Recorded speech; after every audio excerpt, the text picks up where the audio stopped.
Benedicite, tengan mucha paz. Soy el Padre Julio desde el Eremitorio Emaús de la Iglesia Antigua Diversidad Cristiana.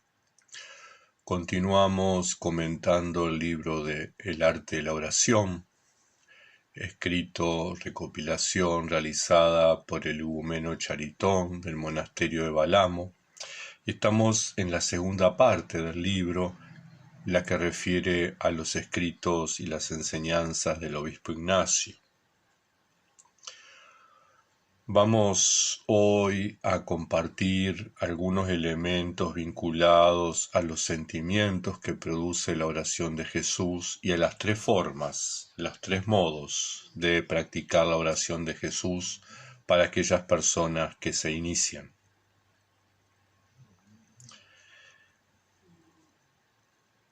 Es esencial, dice, que en el momento de la oración el intelecto esté unido al espíritu y que ambos reciten juntos la oración, pero mientras el intelecto trabaja con palabras, pronunciándolas mentalmente o en voz alta, el espíritu actúa por un sentimiento de cálida ternura o por las lágrimas. Importante esta recomendación para quienes nos estamos iniciando en la práctica de la oración de Jesús. Por un lado, poner la atención en que nuestro intelecto realmente esté atento, sea consciente de lo que está actuando, es decir, pensando o pronunciando las palabras de la oración de Jesús. Y que nuestros sentimientos, es decir, nuestro corazón, esté atento a lo que produce ese sentir en nuestro corazón, que puede ser esa cálida ternura, ¿verdad? Ese sentimiento de amor, de agradecimiento, de abandono, de disfrute del momento porque estamos con el amado. O puede ser ese sentimiento que nos lleva a las lágrimas. A veces algunos hermanos, algunas hermanas me han dicho: Padre, empiezo a practicar la oración de Jesús y lloro y no sé por qué. Las lágrimas son producto de ese encuentro de mí conmigo mismo, ese encuentro donde me reconozco hijo de Dios, donde me conozco imagen de Dios, donde me reconozco criatura de Dios. Las lágrimas son producto de ese encuentro entre yo y Dios, mi Creador. Es el encuentro del que narra Lucas en el capítulo 15, el hijo menor que vuelve a la casa del Padre bueno. Es el encuentro de aquel que ha sido creado con aquel que es su creador. Es volver a las manos de quien nos modeló, ¿verdad? Con la imagen del alfarero que nos narra el profeta. Es volver a estar en brazos de Dios como un niño en brazos de su madre, dice el salmista. Ese sentimiento de retorno, de encuentro, nos llena de compunción. No son lágrimas estrictamente de dolor, no son lágrimas de tristeza. Es un dolor mezclado con alegría. Es una culpa mezclada con perdón. Es un sentimiento de agradecimiento por la bondad y la misericordia de Dios hacia nosotros. Continúa escribiendo. La unión de ambos está regulada según el tiempo señalado por la gracia divina, pero para el principiante basta que el intelecto simpatice y actúe con el corazón, con el espíritu. Y aquí es importante.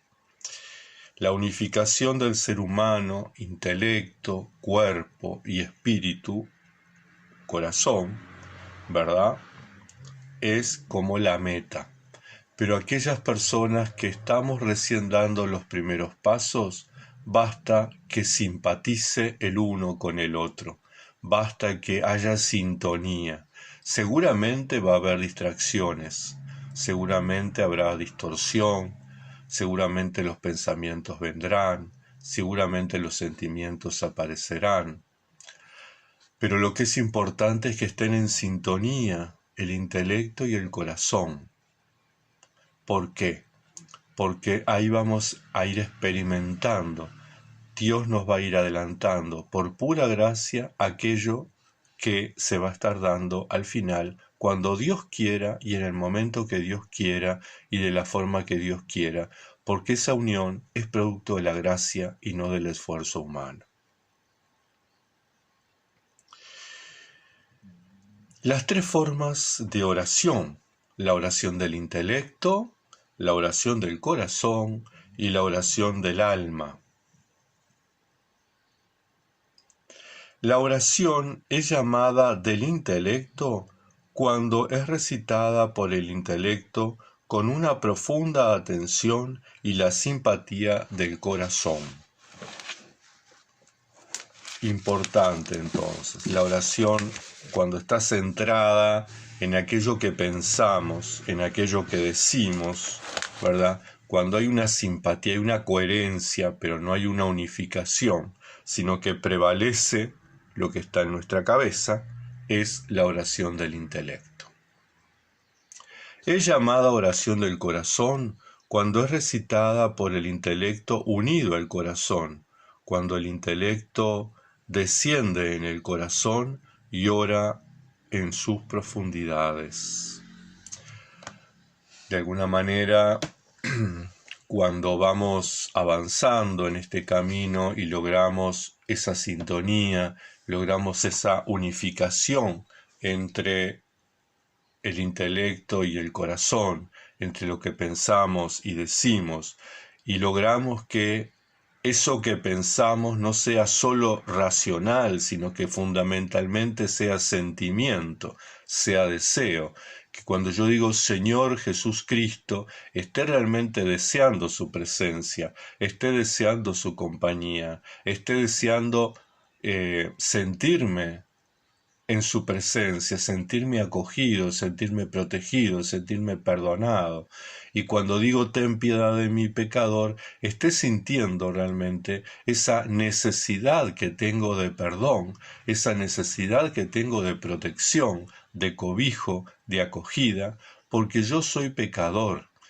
Y no para cargarme de culpa en el sentido psicológico, sino porque reconozco mi condición pequeña, reconozco mi condición de obra, de criatura.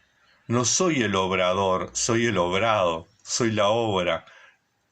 Otro es el que modeló, otro es el que creó, yo soy su producto. Entonces necesito experimentar eso, y cuando logro experimentar eso, entonces estoy sintiendo ese sentido, ese sentir. Es la oración del corazón, es la oración que produce ese calor que nos quema adentro, ese calor, ese fuego que hace que deseemos estar en la presencia de Dios, ese calor que nos trae gozo, que nos trae sosiego, que nos trae paz. Son las lágrimas que brotan de un corazón quebrantado, un corazón compungido, pero un corazón profundamente agradecido porque ha experimentado la misericordia de Dios. Cuando logramos la oración del corazón, es algo así como esa experiencia que tuvo María Magdalena en el sepulcro, ¿verdad?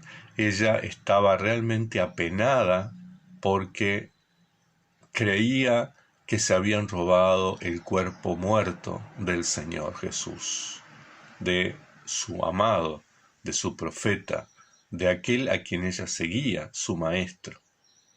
Y cuando el resucitado se aparece y la llama por su nombre, produce ese sentimiento de arrojarse a sus pies, ¿verdad? Ese sentimiento de profunda alegría que se expresa en lágrimas. Ese sentimiento que se expresa a través de uno sentirse tan poca cosa frente a aquel que lo es todo, y a pesar de la poca cosa, ese que lo es todo a uno lo dignifica y lo lleva a esa calidad, a esa altura de lo que es el Creador, el Hacedor, el Salvador. La oración es llamada oración del alma cuando surge del alma toda entera, con la participación del mismo cuerpo, cuando es ofrecida por el ser entero, que se convierte, por así decirlo, en el medio de expresión de la oración. Es decir, oración del alma, una oración profunda. Cuando logramos esa comunión entre el intelecto y el corazón, cuando logramos la unificación del ser humano, ¿verdad? Cuando logramos ser uno con nosotros mismos, ahí está orando nuestro ser. Es todo nuestro ser que ora. Esa oración que surge de lo profundo, desde lo hondo, desde lo más íntimo, desde lo más privado. Esa oración que surge de la propia esencia del ser humano. Esa oración que termina siendo una confesión. Señor Jesús Cristo. Señor Jesús Cristo. Es una confesión. Ten piedad de mí, pecador.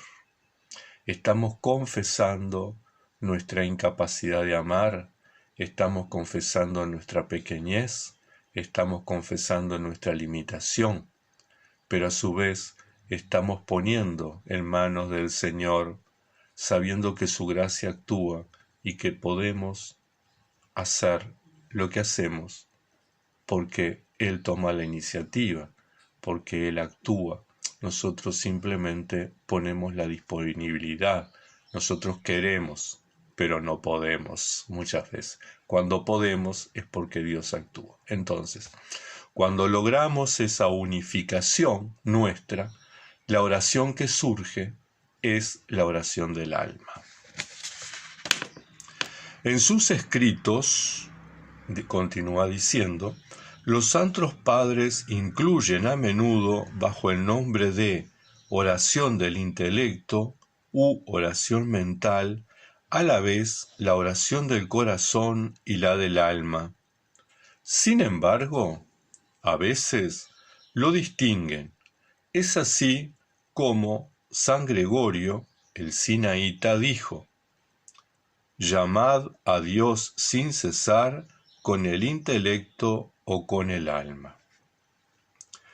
Pero en nuestros días, en que hay poca enseñanza oral sobre este tema, imagínense, estamos hablando del siglo pasado, donde el padre Ligumeno Charitón toma una cita de el obispo Ignacio, estamos hablando del siglo XIX. Ya en aquel tiempo se reconocía que había poca enseñanza, ¿verdad?, oral sobre este tema, sobre la oración, sobre el sicasmo.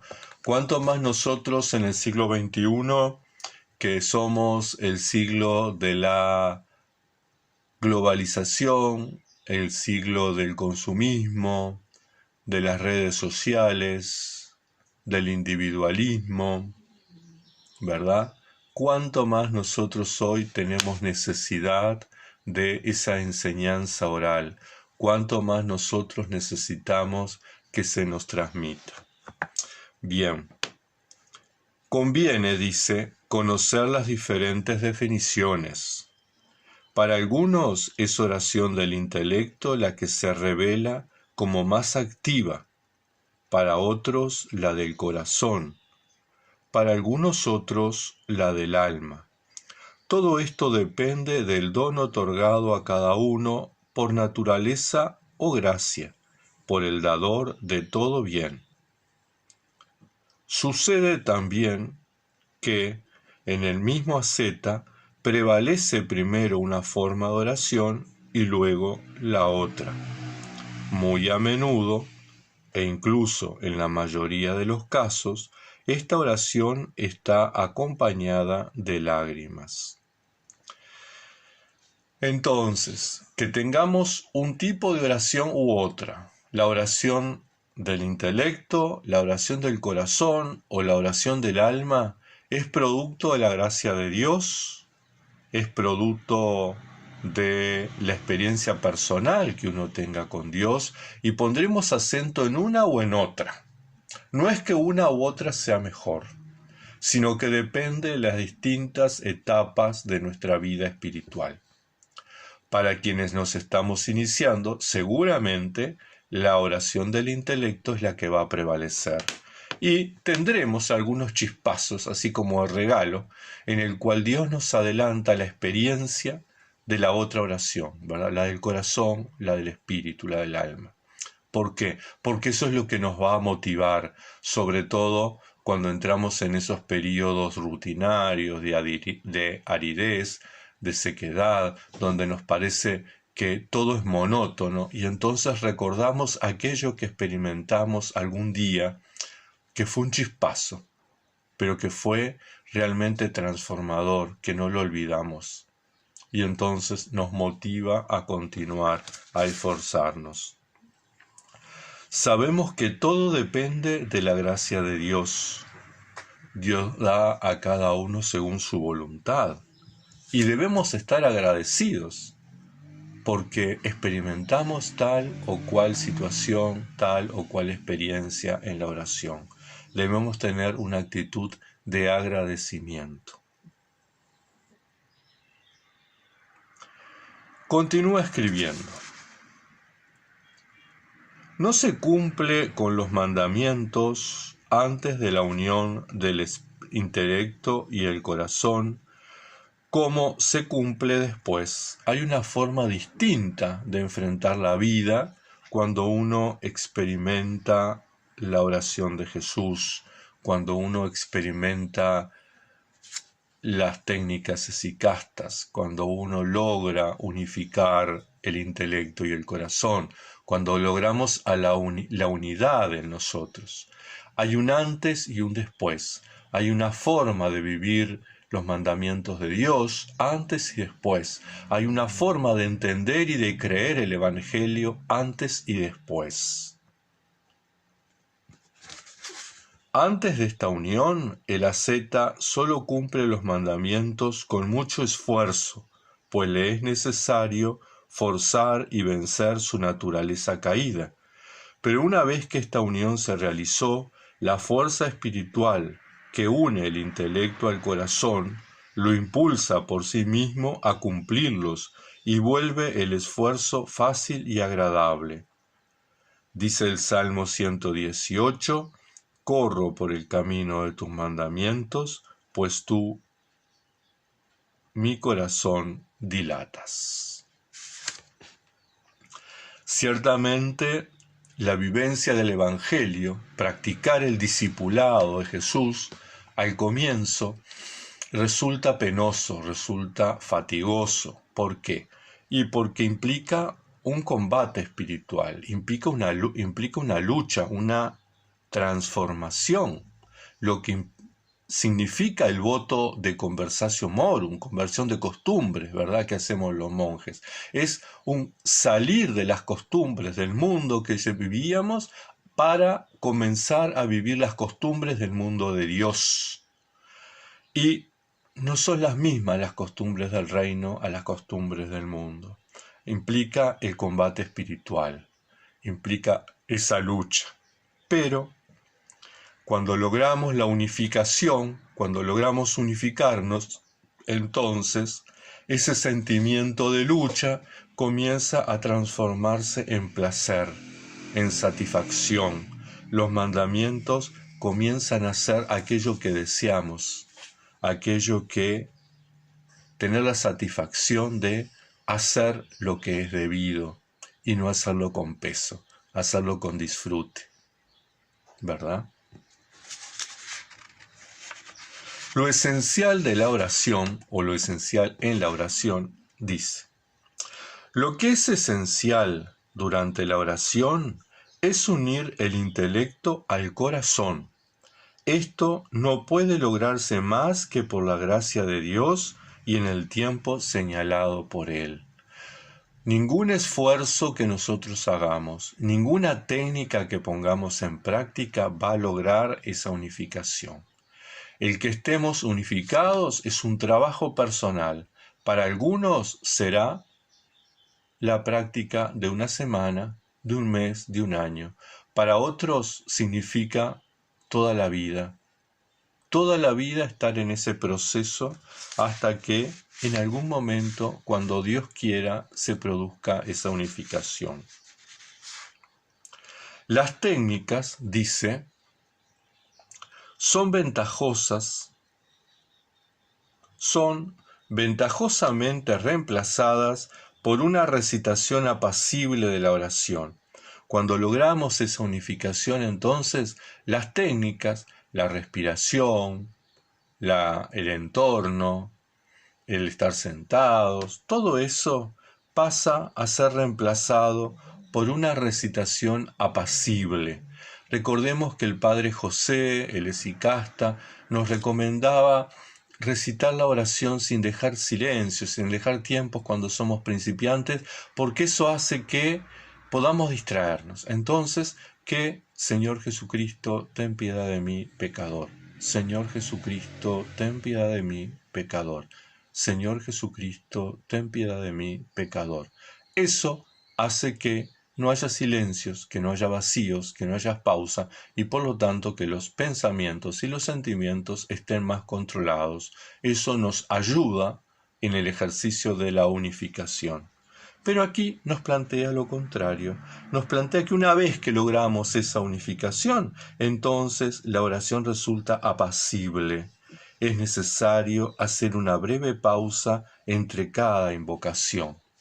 Señor Jesucristo, ten piedad de mí, pecador. Señor Jesucristo, ten piedad de mí, pecador. Señor Jesucristo, ten piedad de mí, pecador. La pausa del disfrute, el disfrute de lo pensado, el disfrute de lo dicho, el disfrute de lo sentido. La experiencia de Dios en mi oración. La respiración debe ser calma y apacible, y el intelecto debe permanecer encerrado en las palabras de la oración. Por este medio se puede fácilmente alcanzar cierto grado de atención, dice.